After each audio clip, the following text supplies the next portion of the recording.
여성분들은 얘기를 해요. 아니, 누가 이런 사람을 만난다고 했어요? 정말 그는 인간으로서 아닌 거죠. 제가요, 한 월 300 정도 벌거든요. 그러니까 저는요, 저보다 한 1억 정도 받는 사람을 만나보고 싶어요.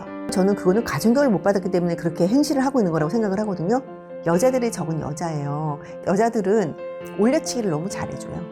네 나이 때는 야 한참 노라이야. 결혼한 사람이 그런 말 하면 모르겠는데요. 본인도 결혼을 안 했어요. 들을 말을 들어야겠죠. 본인의 객관화가 얼마나 중요한데요. 제발 남녀 평등을 원했잖아요.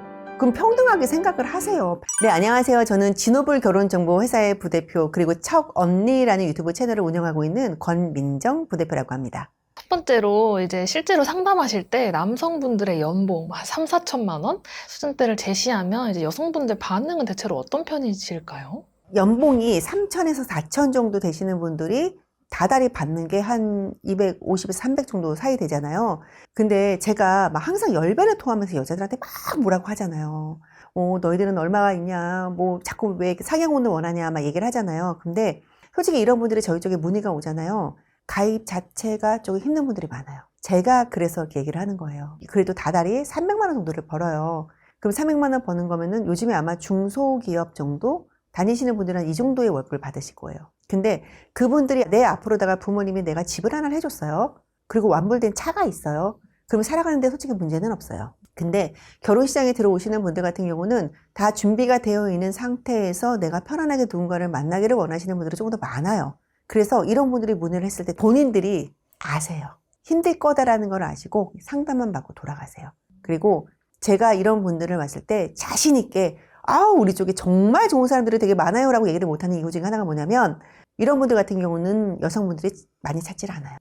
내가 정말 뛰어나게 엄청나게 잘생겼다거나 아니면은 내가 또 다른 직업이 있어서 밝은 미래가 보장이 되어 있다거나 아니 우리 집 부모님이 굉장히 돈이 많아서 정말 넉넉한 환경을 제공해 줄 수 있다거나 이런 게 아니면은 힘들어요. 그래서 제가 이렇게 일을 하면서도 남성분한테 오히려 미안하고 죄송한 느낌을 받는 게 이런 부분인 거예요. 제가 연봉이 아직 3천, 4천 밖에 안 되는데요. 저 결혼할 수 있을까요? 근데 여성분들은요. 제가요. 한 월 300 정도 벌거든요. 그러니까 저는요. 저보다 한 1억 정도 받는 사람을 만나보고 싶어요. 이렇게 한다라는 거. 이러니 제가 거기에 대해서 어떤 생각을 할까요? 이러면 나도 딸이 있고 나도 아들이 있는데 아들 가진 엄마들 입장에서는요. 아들의 결혼이 되게 버거워요. 딸 가진 엄마들 입장에서는요. 우리 딸 누구한테 결혼시키지? 어떤 돈 많은 남자 만나게 해줄까? 어떤 직업 좋은 남자 만나게 해줄까? 정무직 만났으면 좋겠다. 이게 엄마들의 생각이에요. 딸들의 엄마, 아들 가진 엄마들의 생각들이 너무나 확연하게 달라요. 그리고 그들이 가지고 있는 부담감도 너무나도 달라요. 자, 내가 남자친구를 만났는데요. 근데 남자친구가 달 300을 버는 중소기업 다닌 남자친구가 있어요. 또 다른 남자가 있는데요. 이보다는 조금 더 외모가 약간 떨어지긴 하지만 그래도 연봉이 1억이에요. 어떤 분을 선택하시겠어요? 이게 조건적인 거를 안 볼 수는 없어요. 결혼이기 때문에. 그리고 여성분들 같은 경우는 내가 먹여 살라야지가 없어요. 내가 이 집안에 가장이 되려고 하시는 여성분들은 없어요. 그죠? 그러면 가장이 안 될 거면 본인들이 그러면은 낮추고 들어오든가. 아니잖아요. 본인은 할 거 다 하고 싶잖아요. 저는요, 일은 그만두고 싶은 생각은 없어요. 왜냐면 저는 제 월급 갖고 제가 하고 싶은 거 할 거거든요. 저는요, 1년에 한 2-3번 정도는 해외여행 다녀야 되고요. 저는 네일 아트 맨날 해야 되고요. 저 필라테스 맨날 해야 돼요. 그리고 저는요, 1년에 한 번씩 저에게 선물, 명품 가방을 꼭 하나씩 선물해줘야 되거든요. 얘기만 들어도 질리지 않으세요? 그러면은, 남자들은, 그럼 살림해야 되잖아요. 우리 아빠도 엄마한테 월급 다 줬는데. 이 교육을 과연 누구한테 받았을까?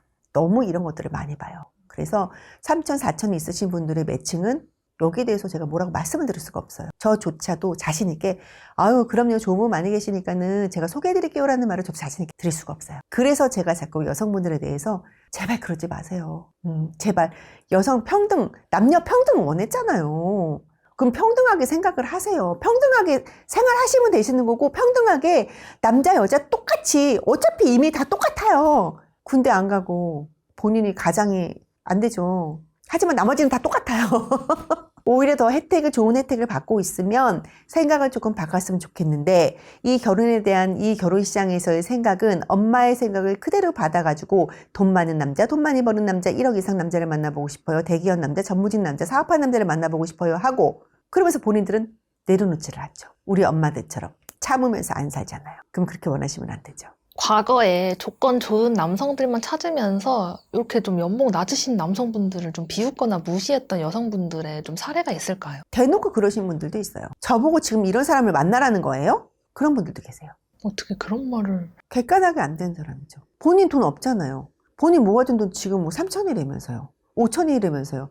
이분은 1억 넘잖아요. 아니 그래도 제가 분명히 이런 사람 싫다고 얘기를 했잖아요. 그래요. 그런 분들이 있어요.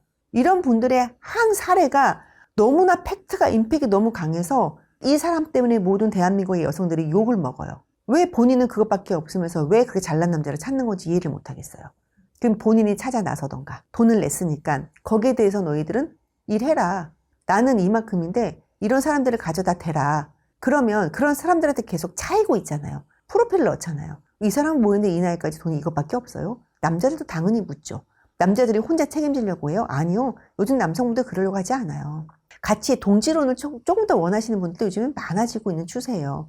근데 왜? 너는 그동안에 모은 돈도 없는데 왜 네가 이래? 그러면 그 외에 다른 무기를 가지고 있어? 엄청 예뻐? 엄청 젊어? 아니면 네가 앞으로 뭔가 미래에 가치가 그만큼 있어? 아니잖아요. 그죠? 근데 여성분들은 그러죠. 남성분들이 저희가 이렇게 소개를 하잖아요. 어휴, 이분은 왜 연봉이 3, 4천밖에 안 돼요? 한 번도 없어요. 근데 여성분들은 얘기를 해요. 아니, 누가 이런 사람을 만난다고 했어요? 정말 그는 인간으로서 아닌 거죠. 그럼 저희도 솔직하게 얘기하죠. 이렇게 다 들어갔는데요. 다 거절당하셨어요. 근데 그런 분들이 이제 인터넷에 막 올리는 거죠. 내 가치가 떨어지는 것 같다. 정보회사 갔더니 밖에서 외부에서보다 못한 사람을 만나는 것 같다. 이렇게 많이 남기시잖아요. 그런 분들. 딱 그런 분들이 그런 분들이에요. 가치가 왜 떨어져요? 딱 그 정도니까 그 정도 사람을 소개시켜드리는 거 아니에요? 그리고 상대방의 가치를 어떻게 돈으로 평가를 합니까? 그쵸? 결혼하면 안 되죠?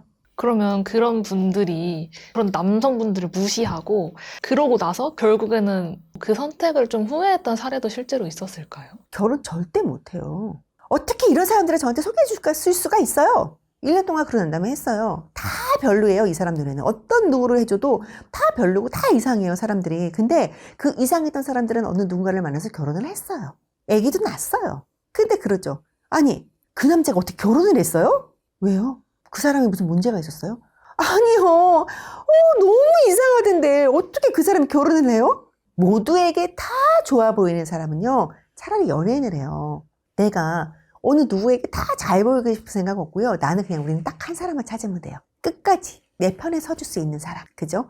근데 내가 마음에 안 든다고 해서 그런 사람을 그런 식으로 평가를 합니까? 오히려 그렇게 많은 사람들을 소개를 받았는데도 불구하고 만났는데도 불구하고 어떤 누구에게 선택을 받지 못했어요. 그럼 이 사람이 더 후진 사람 아니에요? 그런 사람들은 본인에 대해서는 객관화를 안 시켜요. 절대로. 나는 문제가 없어요. 예를 들어서 그건 거잖아요. 사형수들 죄 짓고 죽기 직전에 항상 그런데요. 사회가 나를 이렇게 만들었어. 난 잘못한 게 없어. 끝까지 난 잘못한 게 없어요. 사회가 만약에 나를 조금 받아들였었고 우리 엄마 아빠가 우리 가정이 나를 이렇게 했었더라면 나는 이렇게 되지 않았을 거야. 끝까지 남의 탓을 한다라는 거죠. 본인의 객관화가 얼마나 중요한데요. 그런 분들이 몇 년 뒤에 결정사를 다시 찾아오는 경우도 있었을까요? 그런 분들의 특징은요. 주변에서 소개를 해주겠어요? 친구예요. 피곤할 것 같아요. 소개를 받을 루트가 없는 거예요. 그럼 이런 사람들이 했어요. 별로예요. 그럼 그런 사람들은요. 또 다른 데로 가요. 그 다른 데 가서 또 다른 데서 하는 거예요. 되겠어요? 사람들이 바보예요? 모르지. 눈먼 남자 어디서 바보 하나 또 고르면 모르겠는데 이런 사람들이 또 그런 사람 없는 것 같아요. 끝내 그렇게 계속 돌아다니는 거예요. 제가 예전에 진행을 했던 분이 있는데 그분은 무조건 서울대가 아니면 안 돼요. 서울대가 아니면 자기는 결혼할 가치가 전혀 없대요. 근데 그분의 나이가 지금 이제 54가 됐어요. 헉! 못하셨죠? 못했죠. 무조건 서울대예요, 조건은. 서울대 키 큰 남자. 무조건. 몇 년부터 시도하신 거예요? 지금 54세시면? 30 중반부터니까. 못하죠. 거의 20년을 하셨네요. 네네. 20년을 저랑 계속 했던 거는 아니죠. 돌고 돌고 돌아서 소식을 들었는데 아직까지도 서울대 나온 180. 제가 분명히 말씀을 들었잖아요. 저는 이런 사람 아니면 안 만난다고. 그것도 모르면서. 근데 결혼은 끝까지 못했고. 그쵸. 본인은 안 했다고 하죠. 사람이 없어서. 말 안 되죠. 저 극한 직업이에요. 가끔 전화문이 이렇게 오잖아요. 와, 진짜로 전화기한테 미안해요. 너무너무 화가 막 치밀어 오르는데, 아들 가진 사람들은, 아들 가진 부모님들의 자존감이 조금 낮은 부모님들이 있었었고, 우리 아이가 좀 이런데 될까요? 아, 우리 아이가 결함이 조금 있는데, 확실히 소개시켜주는 거 맞아요? 이렇게 되고, 엄마들은 우리 딸이 아나운서라, 상장사 아니면 안 만난다, 우리 딸이 의사라, 우리 딸의 가치가 몇천억대의 가치를 가지고 있는 아이라 아무나 못 만난다. 그리고 가끔 어떤 여성분은 또 그런 것도 있었어요. 사채빚이 있는데 갚아줄 남자이냐고. 최악인데요? 아니. 그 뒤가 더 최악이에요. 근데요, 제가 되게 예쁘거든요. 아, 그런 분도 있다. 제가요, 남성분들 만나드릴게요. 저 사업하는 남자 소개시켜 주시면 안 돼요? 만나드릴게요. 그게 무슨 말씀이시죠? 제가요, 만나드릴게요. 제가 만나드릴 테니까 저 좀 소개 좀 해주시면 안 돼요? 그런 분들도 있고. 사진 좀 보내보세요. 사진도 받아봤어요. 그러니까 안 예뻐요. 여자들이고 그러더라. 제가요, 엄청 예뻐요. 엄청 예쁜데요. 본인에 대한 소개는 별로 없고, 엄청 예뻐서 본인은 몇 살까지 만나줄 수 있고, 자기한테 잘해줄 수 있고, 아낌없이 해줄 수 있고, 나에게 아낌없이 베풀어줬으면 좋겠고, 본인을 다 이해해줬으면 좋겠고, 그래서 돈이 좀 많았으면 좋겠고, 이런 여성분도 있어요. 그런 분들 같은 경우는 남성분들은 가정교육 잘 받으신 분들을 원하세요. 제가 그랬어요. 그거는 가정교육을 못 받았기 때문에 그렇게 행실을 하고 있는 거라고 생각을 하거든요. 그럼 저는 안 된다라는 건가요? 네, 그러면은 뭐 20살까지 아기 수영하시고 재혼 보셔야 돼요. 이렇게 나오는 거죠. 그럼 이런 사례들을 봤을 때 결혼이 어려워진 사람들의 결정적 특징 한 가지를 꼽아주신다면 어떤 게 있을까요? 나는 아무 문제가 없어. 남자들 니네가 문제가 많아. 남 탓하는 사람인 거죠. 왜 그렇게 본인의 객관화를, 그런 분들의 또 특징은 뭐냐면요. 제가 나와보라고 해요. 나와서 그러면은 정확하게 무슨 일을 하고 있고 얼굴도 한번 보여주고 무슨 일을 하고 있고 그래서 너에 대해서 한번 얘기를 들어보자 이러잖아요. 절대로 드러내지는 않아요. 자신이 없거든. 본인에 대한 객관화를 시키기는 싫거든. 걱정되는 게 이런 사람들이 외부에서 누군가를 만날 거 아니에요. 예전에 어떤 일이 있었었냐면 은행권에 다니는 남성분이에요. 되게 좋은 대학을 나오고 대학원까지 나오신 분이세요. 근데 이제 그분이 고졸의 여자와 결혼을 했는데 아기를 낳고 도망갔대요. 근데 그 여자 때문에 빚을 또 꽤 많이 졌대요. 근데 마지막에 하는 말이 정말 소름이었어. 근데요, 정말 예뻤어요. 그 와중에? 그러면 아기는 지방에 부모님이 계셔서 딸을 지방의 부모님한테 갖다 놓고, 그리고 혼인신고는 안 했기 때문에 이거는 뭐 여자를 어떻게 찾을 수도 없는 거고, 아기를 낳고 도망갔고. 근데 자기가 지금까지 살아본 중에 그렇게 예쁜 여자를 처음 만나봤던 거야. 근데 끝까지 저는 정말 소름 끼쳤던 거 그거예요. 근데요, 내가 그러면은 어떻게 해요? 아기는 주말에만 보시는 거예요? 네, 부모님이 보고 있대. 그래서 부모님이 지금 현재 일을 하다가 아기 보느냐고 그냥 집에 인생을 딱 들었는데 너무 속상한 거예요. 근데 그분이 더 소름 끼치는 말은 마지막에, 근데요, 진짜 예뻤어요. 그런 사람 또 당할 것 같아요. 제 생각에도 그래요. 너무 예뻤던 거야. 저는 가끔 일을 하면서 이런 여자들을 볼 때마다 이런 여자들이 밖에 나가서 자기 입은 걸로 무기 삼아가지고 술집 같은 데서, 포차 같은 데서 남자 만나가지고 어떻게 할까? 저는 솔직히 이게 되게 궁금은 해요. 이렇게 만나가지고 남자들한테 막 돈 뜯어먹고 맛있는 거 사달라 그러고 맨날 뭐 사달라 그러고, 여자들이 그 3개 언어 있잖아요. 사줘, 해줘, 와줘. 이러니 아유, 나도 아들 있는데 솔직히 걱정은 돼요. 딸이야, 그냥 괜찮은 사람, 너한테 잘해준 사람 있으면 만나서 결혼해, 이렇게 얘기를 하고요.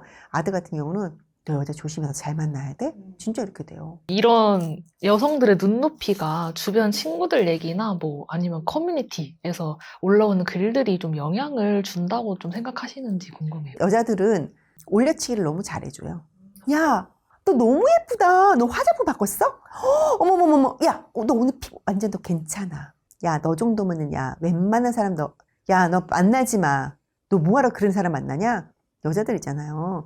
여자들이 적은 여자예요. 여자들은 결혼하고 난 다음에 시어머니랑 적대고요. 여자들은요, 오히려 나 잘 되는 거 보면 여자들이 내 친구, 가장 친한 친구가 제일 먼저 샘내요. 여자들의 올려치기, 글쎄요, 어디까지가 과연 진실일까요? 나이 많은 상사 언니가 얘기를 하죠. 야, 네 나이 때는 야 한참 노라이야. 결혼한 사람이 그런 말하면 모르겠는데요. 본인도 결혼을 안 했어요. 사람이 없어서 결혼을 안 했어요. 그런 사람이 신입들한테 얘기를 하죠. 야, 한참 즐겨라, 놀아라, 뭐하러 결혼하니? 이렇게 얘기를 하죠. 들을 말을 들어야겠죠.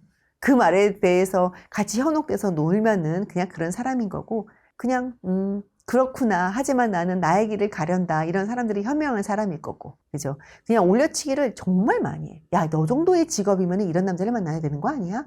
되게 착각을 하고 있는 거죠. 30대 중반에 공무원 여성분이 상담을 오셨단 말이에요. 그분 같은 경우는 대학은 경기권에 있는 대학을 나왔고 석사를 스카이에서 했어요. 그리고 현재 공무원이에요. 외모는 뭐 나쁘지는 않지만 또 되게 좋다라고 볼 수는 없고, 그리고 본인이 모아둔 자산이 1억이 조금 넘어요. 나쁘지는 않아요. 근데 이런 사람들이 주변에서 야, 너 정도면 너 전문직도 만나야 되는 거 아니야? 너 정도면 야, 대기업 이상 만나야 되는 거 아니야?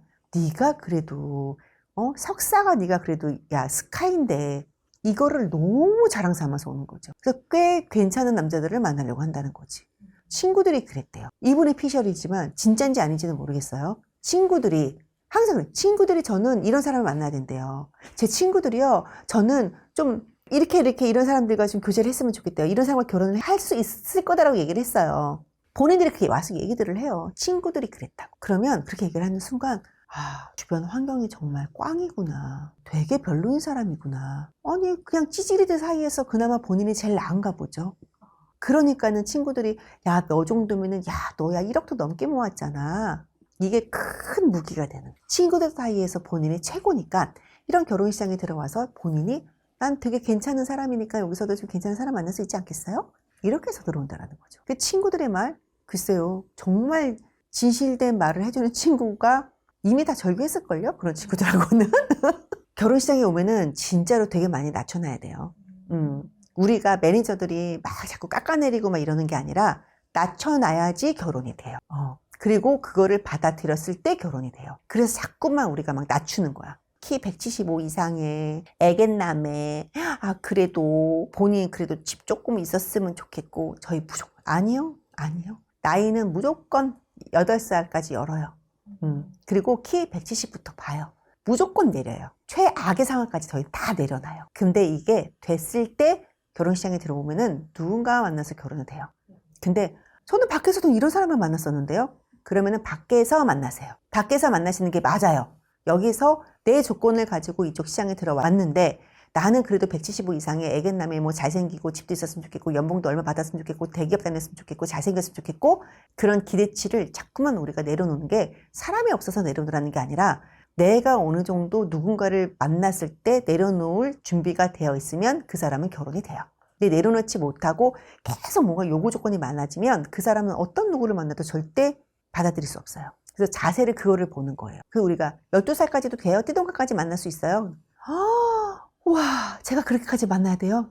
내려놓을 생각은 있으세요? 되게 괜찮은 사람이 있는데 12살 넘어요. 그러면은 제가 뭐 그렇게까지 만나야 된다면 이런 사람들은 결혼돼요. 상담하면서 그거를 조금 봐요. 이 사람은 준비가 되어 있다, 안 되어 있다가 뭐냐면 집이 있다고 준비되어 있는 거 아니고 내가 연봉 많이 받는다고 해서 준비되어 있는 거 아니고 부모님이 결혼하라고 너 다 시켜주겠다고 해서 준비되어 있는 거 아니고 내가 어느 정도 마음적으로 누군가가 왔을 때 진짜 나하고 맞는 사람이 만났을 때 내가 마음이 열려져 있으면 그건 결혼이 되거든요. 그게 바로 준비가 되어 있는 사람이다. 그렇게 저는 좀 보거든요. 근데 그렇게 준비가 되어 있는 사람들은 만나잖아요.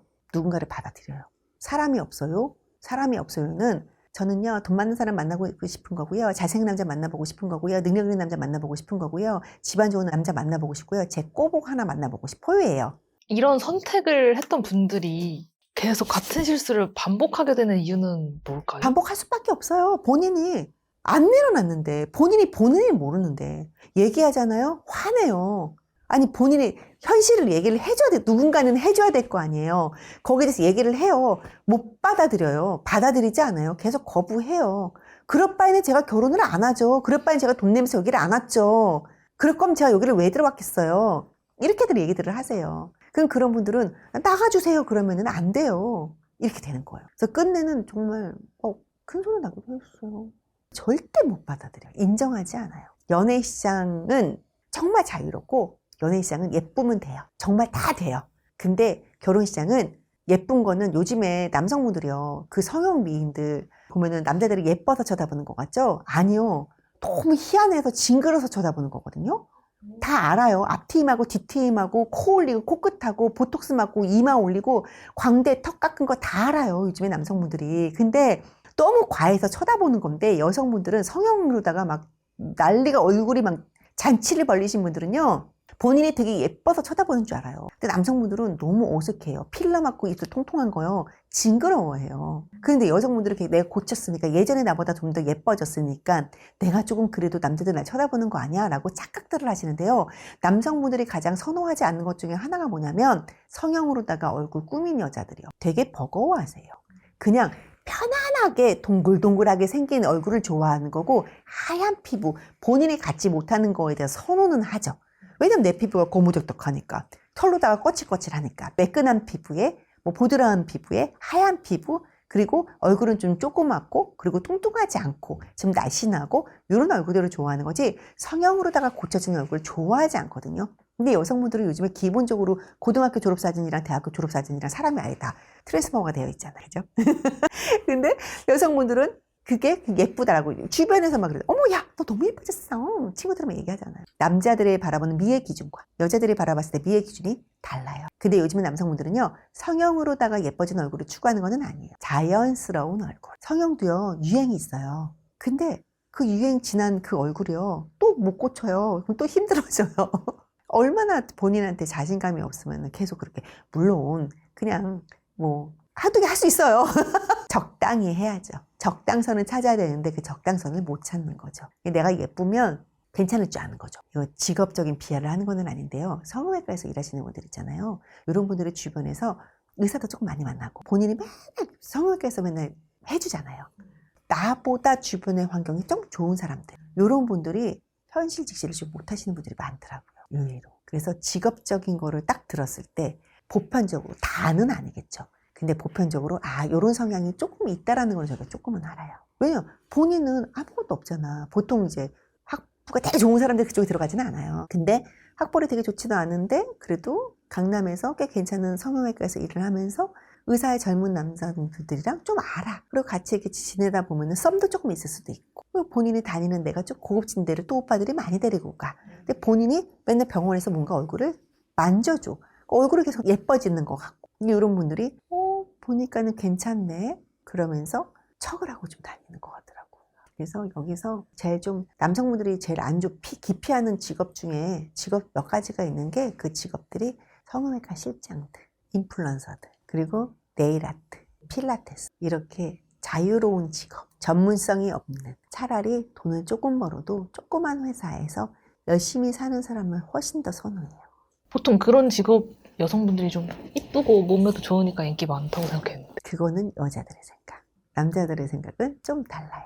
예쁘기는 예뻐요. 다는 아니지만 직업적인 비하처럼 들릴 수는 있지만 근데 보편적으로 보면 좀 그렇더라고요.